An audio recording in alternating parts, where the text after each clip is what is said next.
Yuri, kalau kita lihat Bank Indonesia sudah menaikkan suku bunga acuan 25 basis point dan juga sudah menaikkan GWM 9%. Apakah ini artinya transmisi suku bunga ini akan lebih cepat di perbankan begitu karena memang GWM-nya juga sudah naik?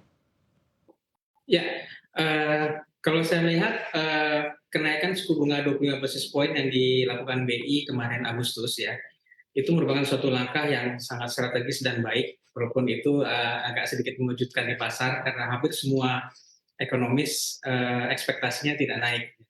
Tapi ternyata BI menaikkan suku bunga 25 basis point. Jadi saya melihat itu sebagai sebuah langkah preemptif ya, sebuah langkah antisipasi, mengantisipasi adanya kemungkinan kenaikan BBM dan mengantisipasi adanya tekanan inflasi yang lebih lanjut ke depannya.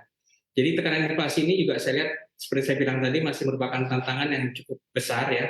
Kita lihat kalau misalnya dari sisi travel gitu Mbak Anake. Kalau kita melihat 2 tahun orang tidak travel, sekarang orang travel booming. Jadi kita melihat kalau harga tiket pesawat itu juga naiknya luar biasa. Ya, itu juga sekarang yang lagi dikendalikan oleh pemerintah.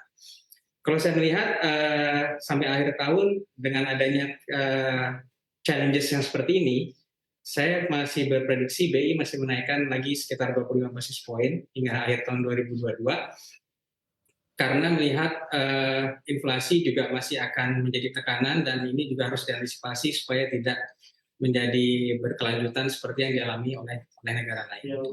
Dengan adanya kenaikan suku bunga, tapi saya yakin kembali bahwa kenaikan BI rate 7 days reverse repo bagi Bank Indonesia adalah merupakan sebagai last options karena BI saat ini memiliki bauran kebijakan untuk mengendalikan inflasi dan likuiditas yang sangat beragam.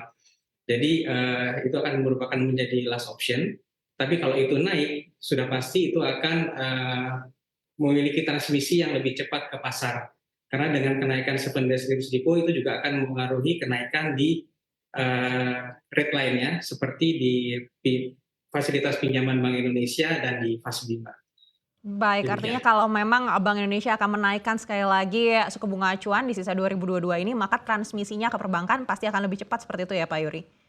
Ya, betul Mas. Baik, lalu bagaimana dengan likuiditas? Kalau memang ternyata dinaikkan lagi, tadi Bapak sudah jelaskan sebenarnya kalau likuiditas itu masih ample, sekarang masih aman. Tapi kalau dari OJK sendiri mengakui ada tren penurunan rasio out liquid begitu ya, 133,35% Ya, menjadi 124,45% di akhir Juli 2022. ya, kalau saya lihat itu merupakan suatu hal yang wajar ya, itu merupakan efek dari kenaikan GWM BI, Mbak. Jadi menarik likuiditas kembali ke otoritas moneter. Jadi penurunan itu adalah merupakan kembali lagi merupakan kebijakan untuk menormalisasi likuiditas ya.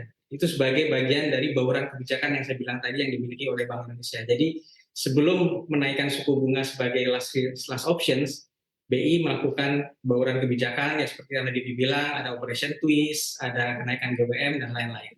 Jadi penurunan alat liquid itu adalah merupakan suatu hal yang wajar sebagai akibat dari Baik. kebijakan normalisasi likuiditas.